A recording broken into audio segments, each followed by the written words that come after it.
வணங்க. நம்ம பொதுவாவே நம்ம வாழ்க்கையில எல்லாருமே யாராலும் ஒருத்தராச்சும் சொல்லியிருப்போம். ஏன்யா சகுனி வேலை பார்க்குறேன்னு. ஆனா அப்படிப்பட்ட சகுனிக்கான ஒரு வாழ்க்கை வரலாறுன்னு இருக்குது தெரியுங்களாங்க? அதாவது இந்த காலத்துல வந்து பார்த்தீங்கன்னா, நீ வந்து கிருஷ்ணர் மாரி நடந்துக்கிற, நீ வந்து கர்ணன் மாரி நடந்துக்கிற, நீ வந்து தர்மன் மாரி நடந்துக்கிற, நீ வந்து சகாதேவனாட்டம் ஜோதிடத்த நல்லா கரைச்சு குடிச்சுட்டேன்னு யாரும் யார பார்த்தும் சொல்றதில்ல. அதாவது சின்ன தெரு சண்டையில இருந்து மிகப்பெரிய நாட்டு சண்டை வரைக்கும், இடையில யார் யாரெல்லாம் நின்னு கை கட்டி சந்தோஷப்படுறாங்களோ அவங்களெல்லாம் நம்ம என்ன சொல்லுவோம்? உனக்கு எதுக்கு அந்த சகுனி வேலைன்னு தான் சொல்லுவோம். அப்படிப்பட்ட சகுனி பத்தி தெரிஞ்சுக்கலாங்க. சகுனி பொதுவாவே வந்து பார்த்தீங்கன்னா, 2 விதமான கதைகள் சொல்றாங்க. அதுக்கு முன்னாடி வந்து பார்த்தீங்கன்னா, நம்ம எல்லாத்தையுமே வந்து என்ன பண்ணுவோம்? அதாவது ஒரு கதாநாயகனினுடைய கண்ணோட்ட பார்வையில தான் பார்ப்போம். அதாவது தி வியூ ஆஃப் ஹீரோ. ஓகேங்களா? நம்ம வந்து ஒரு வில்லனோட கதாபாத்திரத்துல இருந்து பார்க்கலாம். அதாவது பீஷ்மர் வந்து அத்தினாபுரத்து இளவரசன் திருதராட்டனன் பிறவிலேருந்தே கண்ணு தெரியாத ஒரு நபருக்கோசரம் பொண்ணு தொலைவிட்டு போறாரு. தொலைவிட்டு நேரம் எங்கே போறாரு? இன்னைக்கு இருக்கக்கூடிய ராஜஸ்தான் பாலைவனத்துக்கு மேற்பகுதியில் இருக்கக்கூடிய காந்தாரம் அப்படிங்கக்கூடிய நாட்டுக்கு போறாரு. அந்த நாட்டில் இருக்கக்கூடிய மகாராஜாவுக்கு 100 பசங்க ஒரு பொண்ணு. அந்த 100 பசங்களில் ஒருத்தன் தான் சகுனி. அந்த 100 பசங்களுக்கு அப்புறமேட்டு இருக்கிற ஒரே ஒரு பொண்ணு தான் காந்தாரி. அந்த பொண்ணு போய் பொண்ணு கேட்குறாரு. உடனே அந்த நாட்டு மகாராஜா சுகுல் என்ன பண்ணுறாரு? கண்ணு தெரியாத ஒரு பையனுக்கு நம்ம எப்படி பொண்ணை கட்டி கொடுக்குறது அப்படின்னு யோசிக்கிறாரு. ஆனால் வந்திருக்கக்கூடிய ஆள் மிகப்பெரிய ஆள். அதாவது உங்களுக்கு புரியுற மாதிரி சொல்லணும்னா, ஒரு எம்பி சீட்டு ஜெயிச்ச ஆளுக்கிட்ட 400 எம்பி சீட்டு ஜெயிச்ச ஆள் வந்து ஆதரவு கொடுன்னு கேட்குற மாதிரி. 400ங்கிறது எவ்வளோ பெரிய இலக்கம். அது மாதிரி அன்னைக்கு இருந்த பாரத பூமியில் பீஷ்மர் மாதிரி ஒரு மிகப்பெரிய ஒரு பலசாலியோ ஒரு பராக்கிரமாவோ யாருமே கிடையாது. அவர் சொன்னால் தவிர்க்கவே முடியாது. ஸோ யோசிச்சுட்டு இருக்கிறாரு. அந்த பொண்ணு என்னங்குது? பரவாயில்லப்பா, நான் அந்த ராஜாவை கட்டிக்கிறேன் அப்படின்னு சொல்லிட்டு காந்தாரி முன் வந்து கட்டி கல்யாணம் பண்ணிக்கிறாங்க. அப்போ வந்து சகுனிக்கு ஒரு கசப்பு. என்னடா இது, நம்ம அக்கா வந்து இந்த மாதிரி ஒரு கண்ணு தெரியாத ஒரு நபரை கட்டிக்க போறாங்களே, இந்த மாதிரி வந்து நம்மளை கட்டாயத்தின் பேர்ல பொண்ணு கொடுன்னு சொல்லி கேட்கறாங்களேன்னு சொல்லி அப்ப இருந்து ஒரு கசப்பு விதைக்கப்படுகிறது. ஆனாலும் அவருக்கு ஒரு மனசு தேத்திக்கிறாரு. சரி பரவாயில்ல, அத்தினாபுரம் அப்படிங்கக்கூடிய மிகப்பெரிய ராஜ்யத்துக்கு நம்ம அக்கா வந்து மகாராணி ஆக போகுது அப்படின்னு சொல்லிட்டு நினைக்கிறாப்புல. உடனே வந்து அக்காவை கல்யாணம் பண்ணி கொடுக்குறாங்க. அப்புறமேட்டு ஒரு அக்காவோட ஊருக்கு போறாரு. இவர் பிறந்து வளர்ந்தது எல்லாமே வந்து பார்த்தீங்கன்னா மிகப்பெரிய பாலைவன பகுதி தான். பாலைவனத்துல இருந்து அந்த நாட்டுக்கு போய் பார்த்தா இவர் ஊர்ல வந்து ஒரு ஏரி குட்டை கூட கிடையாது. அதுவே அத்தினாபுரத்துக்கு போய் பார்த்தா மிகப்பெரிய ஆறுகள், மிகப்பெரிய குளங்கள், மிகப்பெரிய குட்டைகள், மிகப்பெரிய ஏரிகள், மிகப்பெரிய பசுமை வனங்கள், மிக அரிய விலங்குகள், மக்கள்லாம் செழிப்பா இருக்கிறாங்க. இதை பார்த்தோன்னே இவருக்கு சந்தோஷம். பரவாயில்ல, இப்படிப்பட்ட ஊர்ல நம்ம அக்கா வந்து மகாராணி ஆக போதுன்னு ரொம்ப பூரிப்படைகிறாரு. அங்கேயும் ஒரு ட்விஸ்ட் என்னன்னா, பீஷ்மர் என்ன பண்றாரு?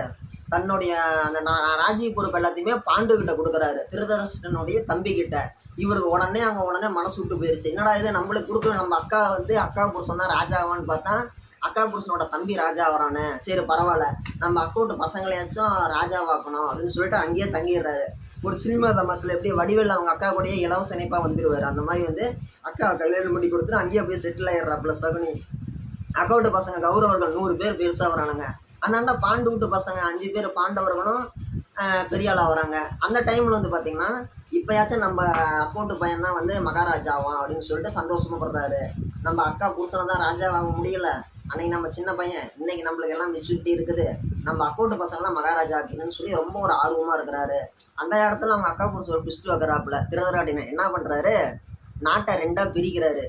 ஓகேங்களா? அத்தினாபுரத்தை துரியோதனன் தலைமையில் ஒரு 100 பேர் சேர்ந்து ஆட்சி செய்யட்டும். அந்தாண்ட இந்திரபிரஸ்தம் அப்படிங்கிற ஒரு ஊரை உருவாக்கி அங்கே பாண்டவர்கள் போய் ஆட்சி செய்யட்டும்னு சொல்லி சொல்கிறாரு.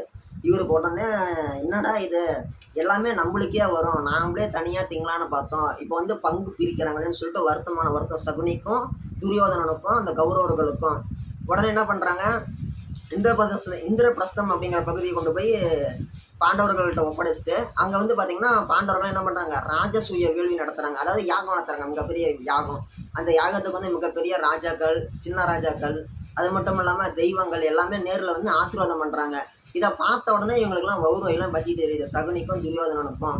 என்னடா இது, நாம் வந்து மிகப்பெரிய ஆள், நம்மளுக்கு அப்புறமேட்டு பிறந்த பாண்டு வீட்டு பையன் நம்ம சித்தம் மூட்டை பசங்களெல்லாம் பாராட்டுறாங்க, பெரிய மூட்டை பசங்களை யாருமே கண்டுக்க மாட்டேங்கிறாங்கன்னு சொல்லிட்டு பௌத்திரிச்சல் பிடிக்கிறாங்க.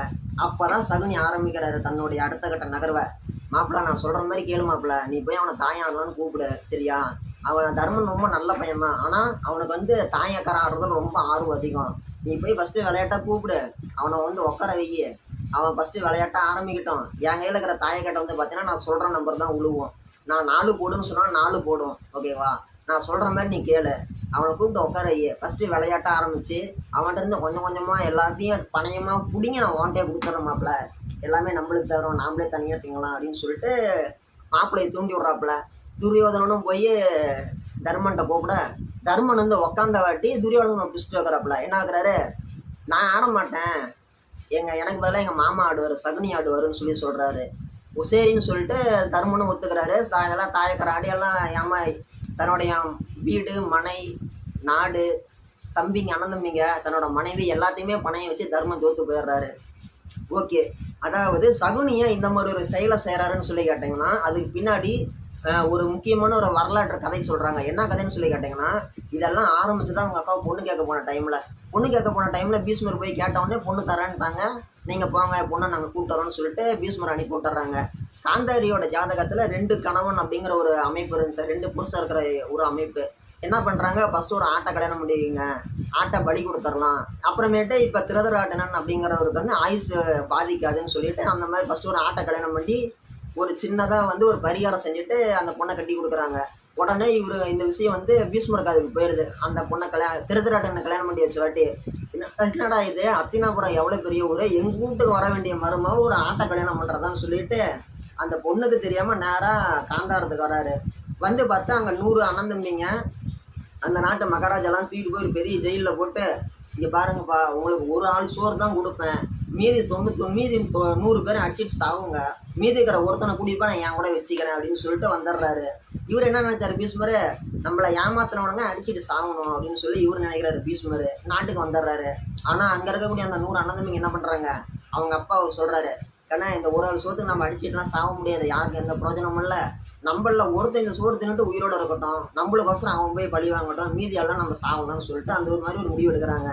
எல்லாரும் சாகுறாங்க. கடைசியாக அந்த சகுனியோட அவங்க அப்பா சுபீலும் மட்டும் உயிரோடு இருக்கிறாங்க. அப்போ அவங்க அப்பா சொல்கிறாரு, கண்ணே நான் இன்னும் கொஞ்ச நேரத்தில் செத்துருவேன், நான் செத்து போனாட்டும் என் உடம்பு எரி விட்டு எனக்கு தொடை எலும்பை எடுத்துக்கோ, அந்த தொடை எலும்பை எடுத்துகிட்டு போய் நீ வந்து பகடை செஞ்சுக்கோ தாயக்கட்டை, நான் வந்து ஆத்மாவாக இருந்து அந்த பகடைக்குள்ளாடி இருப்பேன், உன் மனசில் நீ என்ன நம்பர் உழுவணும்னு நினைக்கிறியோ, 4 நினைக்கிறியா, அந்த நம்பராக நான் உழுவேன், உன்னை யாரும் ஜெயிக்க முடியாது கண்ணே, நான் என் ஆத்மா உனக்கு துணை இருக்கும், அந்த வம்சத்தையே அழிச்சுவிடு, நம்ம அக்கௌண்ட் பசங்களாக இருந்தேன்னா யாராக இருந்தேன்னா யாரையும் விடக்கூடாது, சரியா கண்ணே, அந்த வம்சமே வரக்கூடாது, நம்ம எப்படி நம்ம அண்ணன் தம்பியில அடிச்சுட்டு சாகணும்னு நினைக்கிறான் அந்த பீஷ்மர், அந்த அத்தினாபுரத்தில் யாருமே வாரிசு இருக்கக்கூடாதுங்கண்ணே, நீ போய் பாருங்கண்ணே அப்படின்னு சொல்லி அவங்க அப்பாவும் இறந்து போகிறாரு. அவங்க அப்பாவோட தொடையிலம்புலேருந்து பகடை செஞ்சு சகுனி இடுப்பில் வச்சுக்கிறாரு. ஸோ அந்த ஒரு கதையம்சத்தினுடைய விளைவாக தான் வந்து சகுனி வந்து இந்த மாதிரி ஒரு சரி செயல் செய்கிறாரு. ஓகேங்களா. பொதுவாகவே நம்ம வீட்டு அண்ணன் தம்பியெல்லாம் சேர்ந்து எவனோ ஒருத்தன் வந்து கட்டாயப்படுத்தி பொண்ணு கொடுன்னு சொல்லி கேட்குறான். அதே மாதிரி நம்ம வீட்டில் இருக்கிற அண்ணன் தம்பியும் வந்து எல்லாம் அடிச்சிட்டு சாவுங்கன்னு சொல்லி ஒரு சோறு கொடுத்தா நம்ம சும்மா இருப்போமா, அதே மாதிரி தான் வந்து சகுனியும் செஞ்சுருக்கிறாரு. அவருக்கு வந்து பார்த்திங்கன்னா பீஷ்மர் மாதிரி ஒரு மிகப்பெரிய ஆளை எதிர்த்து சண்டை செய்கிற அளவுக்கு உடம்புல தெம்பு இல்லை. ஸோ என்ன பண்ணுறாரு, இந்த மாதிரி ஒரு செயல் செய்கிறாரு, மாப்பிளான்னு சொல்லிட்டு எல்லாம் பண்ணிடுறாரு, சதி செயல்லாம் பண்ணி சோக்கடிச்சிட்டு மகாபாரத போர் வருது. ஒரு அக்னியான வாசம் முடிஞ்ச வாட்டி, அதாவது 18 நாள் நடக்குது. அந்த 18 நாளில் 18வது நாள் வரைக்கும் பீஷ்மருக்கு இவங்கெல்லாம் இருக்கும்போது பீஷ்மர் சாகுறாரு 17வது நாள். அதுக்கு அடுத்த நாள் வந்து சகுனி சாகுறாப்புல. சகுனி சாகும்போது வந்து பார்த்திங்கன்னா நகுலனும் சகாதேவனும் சேர்ந்து தான் வந்து சகுனியை கொலை பண்ணுறாங்க. அந்த கடைசி நாள் வரைக்கும் வந்து பார்த்திங்கன்னா தான் எடுத்த சபதம், அதாவது நான் அண்ணன் தம்பிங்க பாண்டவர்களும் கௌரவர்களும் எப்படி அடிச்சுட்டு சாகணும்னு நினைச்சாரோ அதுக்குண்டான எல்லா வேலைகளும் செஞ்சுட்டு இருந்தார். இதெல்லாம் வந்து யாருக்கு தெரியும்னா கிருஷ்ண பரமாத்மாவுக்கு தெரியும், ஏன்னா அவர் அனைத்துமே அறிஞ்சவர். அதுபோல் சகாதேவனுக்கும் தெரியும், அவரும் முக்காலமும் உணர்ந்தவர். இவங்க 2 பேருக்கு தெரியும். அடுத்தது சகுனி செஞ்ச செயல் வந்து இதுதான். ஓகேங்களா. நன்றி.